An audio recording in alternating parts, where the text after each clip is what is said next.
Hello dear students, how are you? I hope all students are fit and fine at your home. Today we have to start your new chapter number 10, The Living Organisms and Their Surrounding. जीवित जीव के बारे में हम पढ़ेंगे और surrounding में कैसे रहते हैं हम जानेंगे. Firstly, the life exists only on our planet, the Earth. There is a wide variety of living organisms on the Earth. जिंदगी सिर्फ हमारे प्लैनेट पर संभव है जिसे अर्थ कहा जाता है. यहाँ पर अलग अलग प्रकार के जीव प्राणी रहते हैं. कुछ जिंदगी बर्फीले इलाके में है, कुछ माउंटेन पर, कुछ समुद्र की गहराई में. क्या आप जानते हैं कुछ जीवाणु हमारे शरीर में भी पाए जाते हैं. We have to talk about the habitat. Habitat में जहाँ पर रहते हैं उस जगह को हम क्या कहते हैं, habitat. So we live in towns and cities because this place fully fill our daily needs like food, water, shelter. Human being कहाँ रहना सबसे पहले पसंद करेंगे? जहाँ पे खाने को मिले, पानी मिले, रहने को जगह मिले, वहाँ पे रहना पसंद करते हैं. वैसे ही जितने भी लिविंग ऑर्गेनिजम्स है, लिविंग थिंग्स है like plants and animals prefer to live in those places that are best suited to their needs. Animals and plants भी उस जगह पे रहना पसंद करेंगे, प्रेफर करेंगे जहाँ पे वो जी सकेंगे और उनके लिए सुटेबल हो. So the living place where the living organism live is called their habitat. ऐसी जगह जहाँ पे जीव रह सकते हैं उस जगह को हम क्या कहते हैं, हैबिटेट कहते हैं. Habitat provides food, water, air, light, shelter and a place for a breeding to the plants and animals living in it. Habitat क्या प्रोवाइड करवा रहे? खाना, पानी, हवा, रोशनी, रहने को घर और नस्लें. सो उस जगह को हम क्या कहते हैं, हैबिटेट कहते हैं. अब एग्जाम्पल के लिए लेते हैं. For example the cactus plants grow and survive well in hot and dry areas. अब कैक्टस प्लांट्स कहाँ सर्वाइव कर सकते हैं? हॉट एरियाज में और सूखी जगह पे. उस जगह पे वो इजिली सर्वाइव कर सकते हैं. सो वो उस जगह के लिए सुटेबल होते हैं. So the habitat of the cactus plant is the desert. Desert क्या है? सुटेबल है कैक्टस प्लांट्स के लिए. The camel is adapted to survive on very little water for long period of time. अब कैमल की बात करें, कैमल थोड़ा पानी पीकर भी बहुत टाइम तक सरवाइव कर सकता है. वो किस जगह पे सरवाइव कर सकते हैं? डेजर्ट वाली एरिया में. Okay students, so the habitat of camel is also the desert. Okay students, so habitat क्या है? जहाँ पे रहते हैं उस जगह को हम क्या कहते हैं, habitat. Okay, now talk about the environment. Environment means पर्यावरण. The living organism do not live in isolation. जो जीवित जीव है वो अकेला रहना पसंद नहीं करते हैं. They obtain their food and other necessity from their surroundings. अब जो भी लिविंग ऑर्गेनिजम्स है वो खाना और कोई भी जरूरत के सामान है वो अपने सराउंडिंग से प्रेफर करते हैं.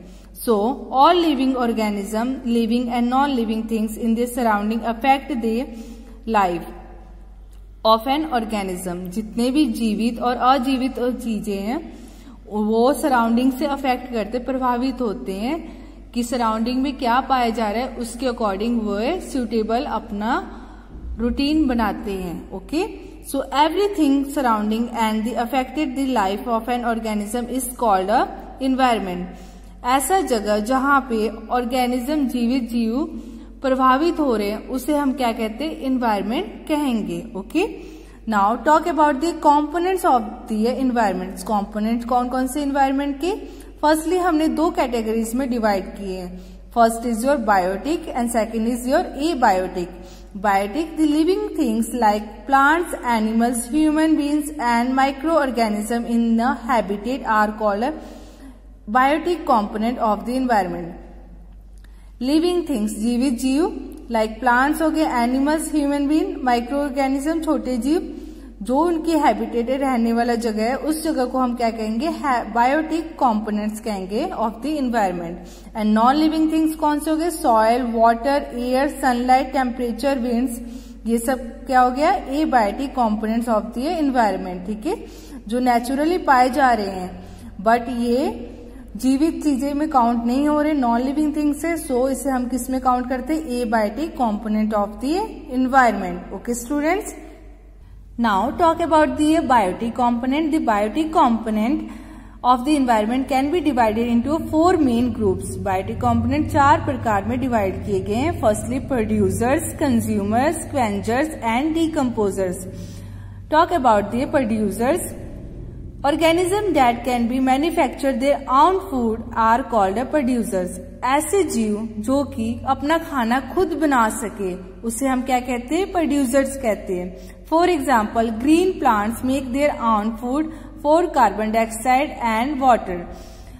जीवित प्लांट्स की बात कर रहे हैं, ग्रीन प्लांट्स, हरे प्लांट्स, वो अपना खाना खुद बना सकते हैं with the help of carbon dioxide और वाटर की हेल्प से एंड सनलाइट की हेल्प से खाना बना सकते हैं। तो उस प्रोसेस को हम क्या कहते हैं, फोटोसिंथेसिस प्रोसेस कह रहे हैं। ओके, सो यहाँ पे आपको स्ट्रक्चर शो हो रहा है, stem, leave, carbon dioxide plus water, sunlight की हेल्प से क्लोरोफिल, ग्रीन प्लांट्स को कह रहे हैं ग्लूकोज प्लस ऑक्सीजन, फूड बना रहे हैं तो उस प्रोसेस को क्या कहते हैं, glucose. Okay, so whole process called a photosynthesis process. Okay, so this is a producers. Now talk about this second point, consumers. Organisms that cannot manufacture their own food but consume directly or indirectly food prepared by their green plants are called consumers.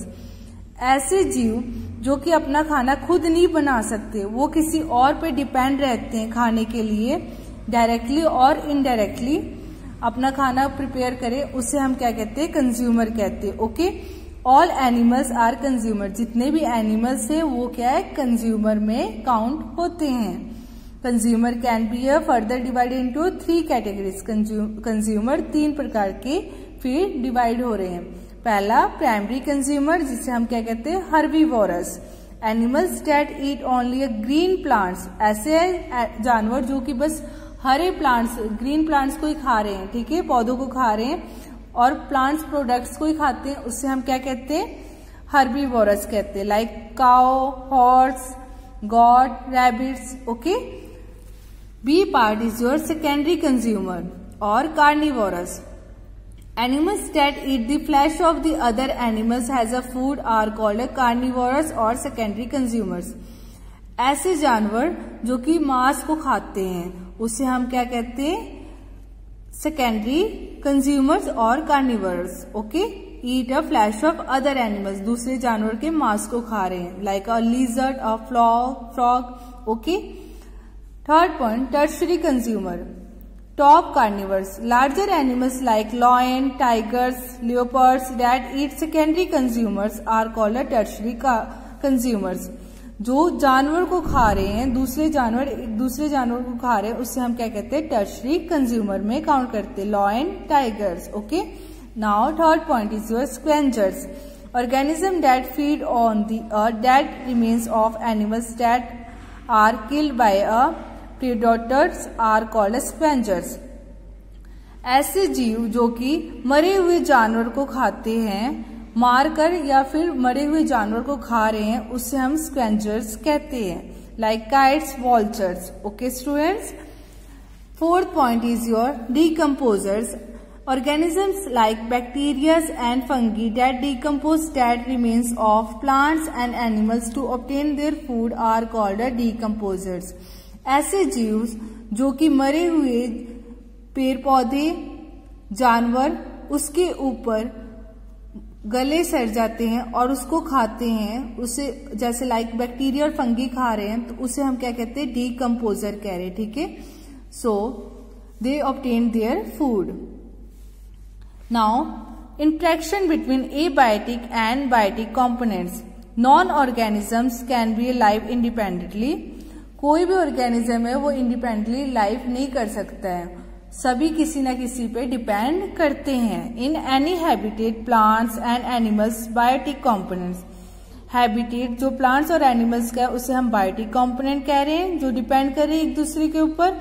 वैसे non living component like abiotic component जो किसी और पे depend कर रहे हैं, sunlight, water, सो वो abiotic में काउंट हो रहे हैं। So whole biotic and abiotic को हम क्या कहेंगे, इंटरडिपेंडेंस, एक दूसरे के ऊपर डिपेंड कर रहे हैं। Because of interdependence plants and animals help maintain the balance in nature. एक दूसरे के ऊपर डिपेंड कर रहे हैं एनिमल्स, प्लांट्स, ह्यूमन बीइंग, तो उससे हम क्या कहते हैं, बैलेंस कर रहे हैं, नेचर को बैलेंस कर रहे हैं। ओके, इकोसिस्टम बैलेंस हो रहा है। Now talk about the adaptations. An organism that is a well adjusted to a different condition of its habitats can be breed and flourish. ऐसा organism जो कि survive कर सकता है, कोई भी habitat, किसी भी आदत में रह सकता है। जैसे कि अगर वो कहीं और पैदा हो रहा है और कहीं और जाके रह रहा है, बट वो सरवाइव कर रहा है, तो हम उस चीज को क्या कहते हैं, एडेप्टेशन कहेंगे। ओके, तो interaction between abiotic and biotic component का यहाँ पे आपको स्ट्रक्चर दिख रहा है। Biotic and abiotic components like किस किस पे डिपेंड है, प्लांट्स पे कौन डिपेंड है, डियर। ओके, डियर किस पे डिपेंड है, आगे कार्निवोरस, लॉयन, इस पे डियर पे लॉयन डिपेंड है। ओके, सो ओमनिवोरस बोथ पे डिपेंड है, ह्यूमन बीइंग। सो ये पूरा सर्कल है, इकोसिस्टम सर्कल है, सभी चीज एक दूसरे के ऊपर डिपेंड कर रहे हैं। सो this is the adaptation process. Okay students, बहुत सारे फीचर्स है प्लांट्स के एंड एनिमल्स के जो सरवाइव करे एनिमल इन्वायरमेंट पर, तो उसे हम क्या कहते हैं, एडेप्टेशन कह रहे हैं। So favourable features present in plants and animals that help their survive in a particular types of habitat. एक हैबिटेट आदत में प्रोवाइड करे तो उसे हम एडेप्टेशन प्रोसेस कहते हैं। काइंड्स ऑफ हैबिटेट्स, कितने टाइप्स के होते हैं habitat, tertiary kind of habitats हम नेक्स्ट क्लास में पढ़ेंगे। Thank you students. Have a nice day.